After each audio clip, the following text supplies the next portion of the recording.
I never imagined I would be the kind of person to share my story with strangers on the internet, but I suppose when life flips itself upside down, you start grasping for a place to put the weight. My life used to feel ordinary in the best possible way. I had a family that others admired, a routine that gave me comfort, and a home that felt safe. I was proud of that. If you had asked me just a year ago, I would have told you that my marriage was stable, my son was my pride, and nothing could have shaken the foundation we had built. I was wrong, and what happened next is something that still makes me question everything I thought I knew about trust, loyalty, and love. For most of my adult life, I was married to the same person. We had built a partnership that weathered financial strain, raising a child, and the usual bumps and bruises of life. We were never the couple who flaunted grand romantic gestures, but I believed in the quiet strength of consistency. My partner was dependable, someone I thought I could rely on. We had our disagreements, sure, but at the end of the day, I believed in us. We had our roles carved out. I kept the household grounded, and they provided balance with their softer, more easygoing nature. That was our rhythm. It wasn't flashy, but it was ours. And then there was my son. From the moment he came into our lives, he became the anchor of our little family. Watching him grow felt like watching my own life bloom again through a different lens. He was bright, affectionate, and despite the usual teenage rough patches, he always came back to me with respect and warmth. He wasn't perfect, no kid is, but he had a kindness in him that made me proud. He would joke with me during family dinners, help with groceries without being asked, and even in his early adult years, he would still lean in for a hug when he came home from classes. That kind of closeness was rare, I knew, and I never took it for granted. Our household revolved around familiar rituals. Family dinners were sacred, even when work schedules were hectic. Sundays were reserved for lazy mornings with coffee and pancakes. Small traditions glued us together. There were movie nights where my son would complain about my choice of films, but still watch them anyway. My partner often teased me for being too sentimental, but I knew deep down they loved that I held on to these small rituals. These routines created a bubble around us, one that made me believe that no matter what chaos existed outside our doors, inside we were safe. But looking back now, there were cracks in the foundation that I refused to notice. They weren't glaring at first, just small, almost invisible fractures. My partner and I had grown comfortable, maybe too comfortable. Conversations that once flowed easily started turning into polite exchanges. There were fewer lingering touches, fewer spontaneous moments of intimacy. At the time, I chalked it up to age, stress, and the demands of daily life. People drift, I told myself. But deep down, a quiet unease stirred. I buried it because admitting it out loud felt like inviting disaster. My son, meanwhile, was blossoming into his independence. He had friends, interests, and ambitions that sometimes kept him away from home, but he always came back to share stories. I trusted him. I trusted all of them. Maybe I trusted too much. I had raised him to respect boundaries, to value family above all else. And he always seemed to reflect that back to me. That was part of why what eventually happened cut so deeply. It was a betrayal not just of my partner, but of the very principles I thought I had instilled in my child. There were fleeting moments, though, where something didn't sit right. My partner's eyes would linger a little too long on their phone. Conversations would end abruptly when I entered the room. My son, who had always been so open with me, sometimes seemed strangely guarded. I brushed it all aside. Suspicion felt like poison, and I refused to let it seep into what I thought was a healthy home. I told myself I was being paranoid, that trust meant letting people have their privacy. After all, hadn't I built a family based on love and respect? Doubting them felt like doubting myself. I remember one evening clearly, because it seems so ordinary in hindsight, yet it was one of the last nights before everything shattered. We were all gathered around the table for dinner. My partner laughed at something my son said, and for a moment, I just sat there watching them, feeling proud that we had created this life together. I wanted to freeze that moment, to hold on to it. If I had known what was coming, maybe I would have paid more attention to the unease buried under my pride. Maybe I would have noticed the way their laughter carried an undertone I couldn't quite place. But instead, I smiled, cleared the dishes, and tucked the memory away as another picture of our perfect little life. Life has a way of disguising storms before they hit. The house felt solid, the air felt calm, and I thought the worst of our struggles were behind us. I was naive in my certainty. I didn't see the shadows creeping in, didn't recognize that the lines I thought were unshakable could be crossed. I believed my family was immune to the kinds of stories I had only ever read online, stories of betrayal and heartbreak. Those were things that happened to other people, not to me, not to us.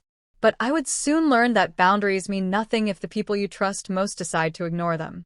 The sanctity of family, the invisible rules that hold us together, can be destroyed in a single choice. At the time, I still thought we were safe. I still believed in us. I didn't realize that everything I knew was already slipping away, and soon, nothing would ever be the same. The first time I noticed something was truly off, it was late at night. I had woken up for a glass of water and saw a glow under the crack of the living room door. My son was there, hunched over his phone, whispering. He jumped when I walked in, quickly locking the screen, forcing a smile that didn't reach his eyes. I didn't think much of it in the moment. He was an adult now, entitled to his privacy, but something about his nervousness lingered with me.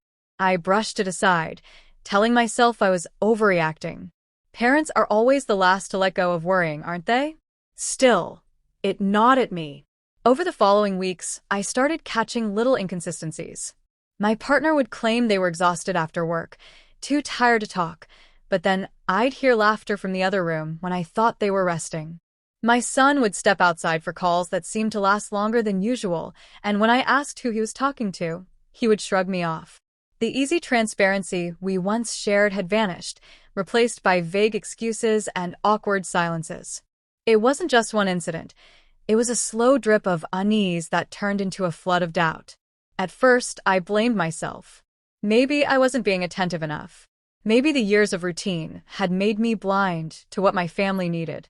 I tried harder, cooking favorite meals, organizing small family outings, suggesting game nights like we used to have.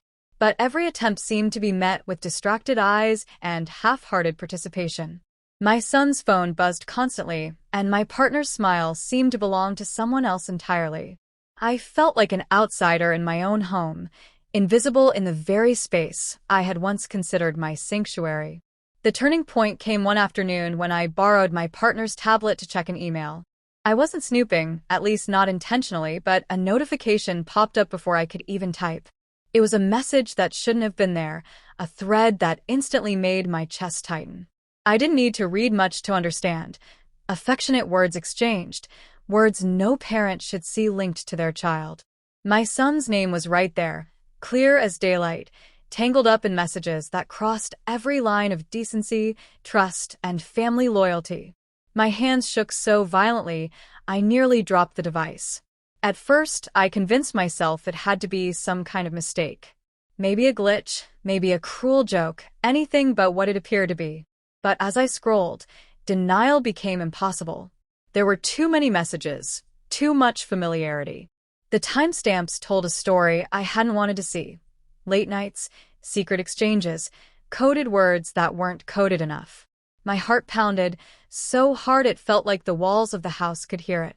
In that moment, I didn't feel anger. Not yet. What I felt was an emptiness, so sharp it bordered on physical pain. Betrayal is supposed to come from outsiders, from strangers, not from the people you built your life around. But here it was, proof that the two people I trusted most had stepped over a line that should never even have been approached. The son I raised to respect loyalty, the partner I vowed to share my life with, both entangled in a deception that made my stomach turn. I sat there for what felt like hours, staring at the words on the screen, reading and rereading until they blurred.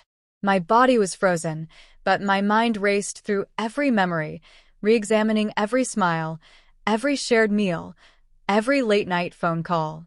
The puzzle pieces fell into place, forming an image I never wanted to see. All those moments I dismissed as paranoia weren't in my head after all. They were warnings I refused to believe. When my son walked into the room later that evening, phone in hand, I couldn't look at him the same way. His casual greeting, his attempt at normalcy, felt like an insult. I wanted to scream, to demand answers right then, but the words stuck in my throat. I just stared at him, searching for traces of guilt in his expression. He must have felt the weight of my gaze, because his smile faltered, and for a brief second, I saw the truth flicker across his face. It was there, in the way his eyes darted away, in the stiffness of his posture. He knew, and he knew I knew. That night, I barely slept. I kept hearing echoes of conversations, replaying laughter between them that I once thought was innocent. I thought about the nights my partner had stayed up late, claiming to be working, while my son lingered in the same room. I thought about family dinners where they exchanged glances I had ignored. Every recollection became tainted, every memory rewritten under this new light. It was like living with strangers who had been wearing masks, and I was the fool who never noticed. I tried to rationalize it. Maybe it hadn't gone as far as I feared. Maybe it was just emotional, a horrible lapse in judgment, but not something irreversible. My heart wanted to believe that, but the evidence was merciless. The tenderness in those messages, the intimacy, the willingness to risk everything, it wasn't just a mistake. It was deliberate, intentional, and it had been going on far longer than I wanted to admit. By morning, the numbness had started to give way to something darker. The questions swirled endlessly. How could they? Why would they? What was missing in our family that pushed them toward this betrayal? The idea that my home, my safe place, had become the setting for lies and secrets made me feel sick. Every corner of the house felt contaminated, every room echoing with the possibility of what had been said and done behind my back. I avoided them that day, moving through the house like a ghost. My son asked if I was okay, his tone cautious, but I couldn't even form a reply. My partner tried to brush my shoulder in passing, and I flinched, unable to stomach their touch. The walls between us grew thicker by the hour, and yet they acted as though nothing had changed. That was almost worse than the betrayal itself, the audacity to pretend everything was fine while I drowned in the truth. The hardest part wasn't just the betrayal. It was the silence I carried, the knowledge I couldn't yet voice. Speaking it aloud would make it real, and once it was real, there would be no way back. But the truth doesn't care about timing. It sits heavy on your chest until it forces its way out. I knew I couldn't keep this secret much longer. Sooner or later, the confrontation would come, and with it, the shattering of everything I once believed in. The day I finally confronted them started like any other, but inside me there was a storm building I could no longer contain. I had spent too many nights staring at the ceiling, hearing their voices in my head, remembering the words I had read, the glances I had ignored, the laughter that once felt harmless but now tasted of betrayal. Pretending was killing me, and I knew if I didn't speak, the silence would eat me alive. I chose a moment when both were in the house, when avoiding the truth wasn't possible. My voice trembled at first, but the words came out sharp. I asked them directly, without hesitation, if there was something I should know, if they were hiding something from me. The air in the room shifted instantly. My partner froze, my son's face drained of color, and in that silence, I had my answer before a single word was spoken. My partner tried to recover first, stumbling through a denial, insisting I was imagining things, that stress was making me see patterns where none existed. But their eyes betrayed them, darting nervously, unable to hold my gaze. My son sat rigid, lips pressed tightly together, as though admitting anything would destroy him. The silence between his breaths spoke louder than words. My heart pounded, and I could feel my hands trembling, but the anger rising in me drowned out the fear. I told them what I had found, reciting the messages word for word until their defenses crumbled. My partner's mouth fell open, stuttering excuses that sounded pathetic even to their own ears. My son buried his face in his hands, unable to look at me. It was all out now. No room left for lies. The dam had broken, and with it came a flood of pain, rage, and disbelief. I demanded answers, my voice cracking between fury and heartbreak. How long had this been happening? How could they do this to me, to our family, to the bond we were supposed to protect above all else. My partner insisted it hadn't meant anything, that it was confusion, a lapse, a mistake. But the messages I had read told a different story, one of longing, secrecy, and deliberate betrayal. My son tried to speak, his words stumbling over apologies, but each syllable cut me deeper. The room erupted with shouting. My voice shook the walls, raw and uncontrolled, while theirs wavered with guilt and defensiveness. Every question I had swallowed for weeks poured out. Every suppressed suspicion turned into a weapon. I didn't hold back, and the words that left my mouth were sharp enough to wound, because I was already wounded beyond repair. My son pleaded with me to calm down, but his pleas only enraged me further. Calm was impossible. They had torn apart everything I believed in, and now they wanted mercy. What struck me most was the lack of a real explanation. There was no grand reason, no tragic excuse that could make sense of it. My partner blamed loneliness, claimed they felt unseen, neglected. My son muttered something about confusion, boundaries blurring, emotions getting tangled. None of it justified the betrayal. None of it could undo the fact that the two people who should have been my safe place had conspired in secret against me. The shouting gave way to tears. My body shook with sobs I didn't even know were in me. My partner reached out as if to comfort me, but I recoiled as though their touch burned. My son sat still, eyes red, tears streaming down his face, but I couldn't find sympathy in me. I had raised him to know better, to honor family, to respect what should never be crossed. His betrayal felt like a direct rejection of everything I had poured into him. At one point, the weight of it all forced me into silence. The room was heavy with shame and grief. No one moved. I stared at them, both of them, trying to reconcile the people I thought I knew with the strangers in front of me. It was impossible. The damage was done. The line crossed, and no apology could pull us back. When I finally spoke again, my voice was quieter but sharper, like glass breaking. I told them both that they had destroyed something sacred, something that could never be rebuilt.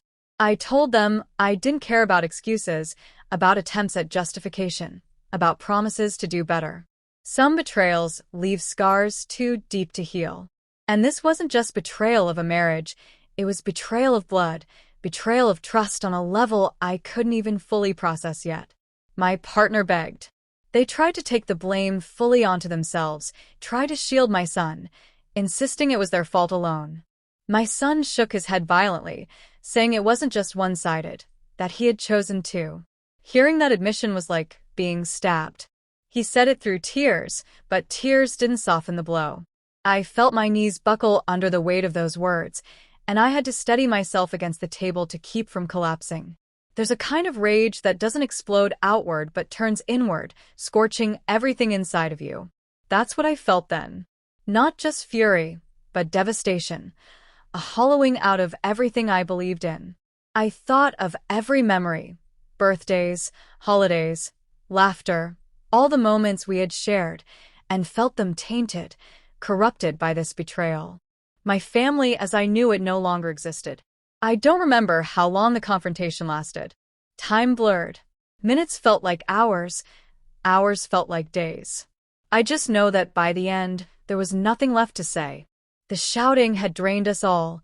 The tears had dried into exhaustion. I told them both to leave me alone, that I needed space, that I couldn't look at them without feeling sick. My voice was flat, empty, as though the part of me that cared had finally died. They tried to speak again, to explain, to apologize, but I shut them out. I turned my back and walked away, each step heavier than the last.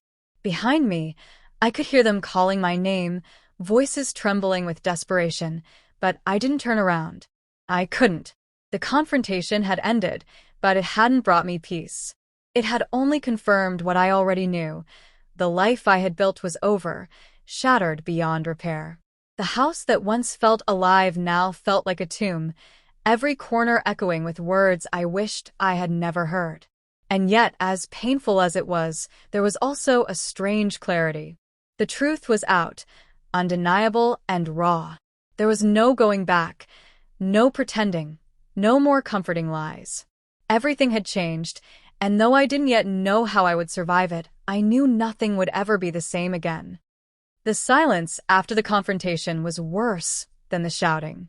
It stretched across every corner of the house, a heavy presence that clung to me no matter where I went. My partner tried to act as though life could return to normal, but nothing about our life was normal anymore.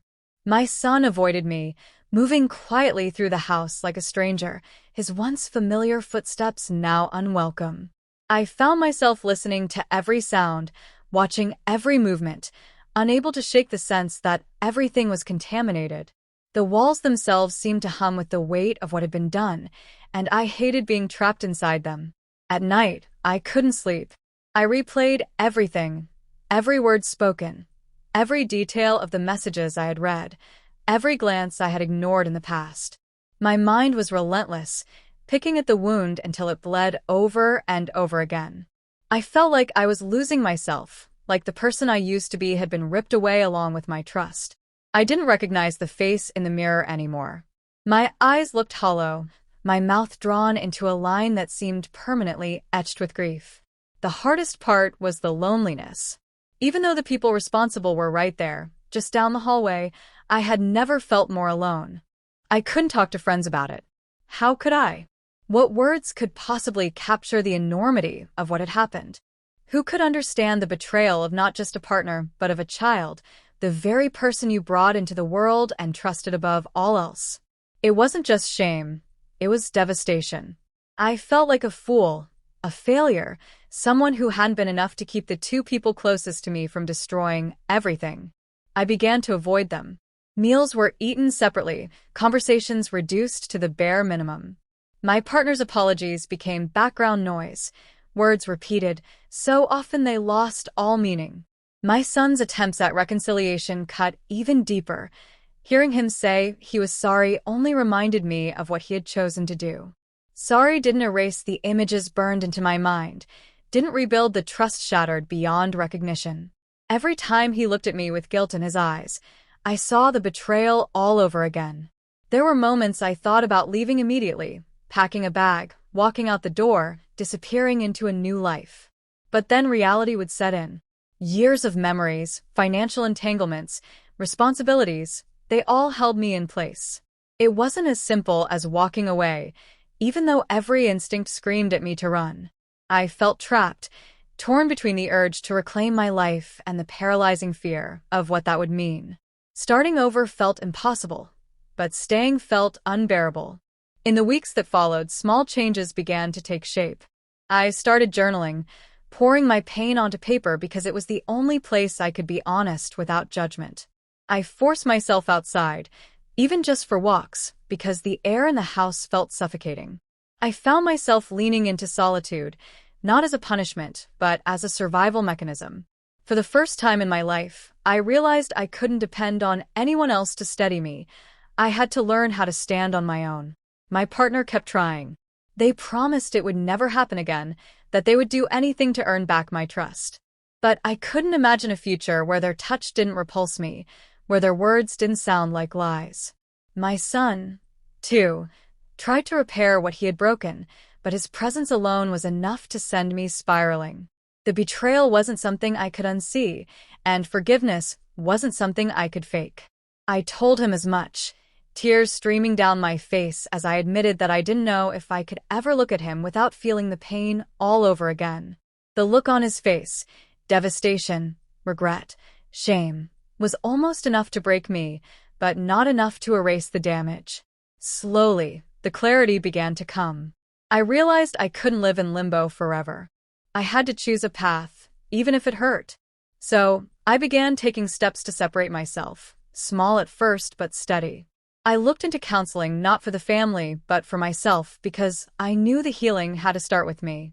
I spoke with a lawyer, just to understand my options, and while I didn't make any immediate moves, simply knowing I had choices gave me a small measure of control back. I started reclaiming parts of myself I had lost. I dug out old hobbies, books I had abandoned, music I hadn't listened to in years. These things became lifelines, reminders that I existed outside of the roles of spouse and parent. For the first time in decades, I allowed myself to imagine a future that didn't revolve around them, a future where my happiness wasn't dependent on people who had proven they didn't value it. There were still nights I broke down, nights when the weight of it crushed me to the floor. There were days I wanted to forgive, to erase everything and pretend it never happened. But I reminded myself forgiveness isn't the same as healing, and pretending would only chain me to the very pain I was trying to escape. Some truths can't be undone, and some boundaries, once crossed, destroy everything. The more distance I created, the more I saw the situation for what it was. This wasn't about me not being enough. This wasn't about a flaw in me. This was about their choices, their selfishness, their willingness to betray. That realization didn't erase the pain, but it shifted the blame back where it belonged. I had given everything I could, and they had thrown it away. That was on them, not me. Time doesn't heal all wounds, but it does force you to adapt. Eventually, I stopped crying every night. I stopped feeling the urge to scream when I saw them. Instead, there was a quiet resignation, a coldness that replaced the raw agony. The fire of anger faded into ash, and with it came the strength to let go. I began to plan for a life beyond the walls of the house that had become a prison. I didn't know exactly what it would look like, but for the first time, I felt a flicker of hope. In the end, I realized the betrayal had taken everything I thought I knew, but it also gave me something I never expected: clarity. I saw the fragility of trust, the danger of ignoring cracks in the foundation, the importance of valuing myself enough to walk away when lines are crossed. I had been broken, yes, but I was still here. I was still breathing, still capable of rebuilding, even if the pieces would never fit the same again.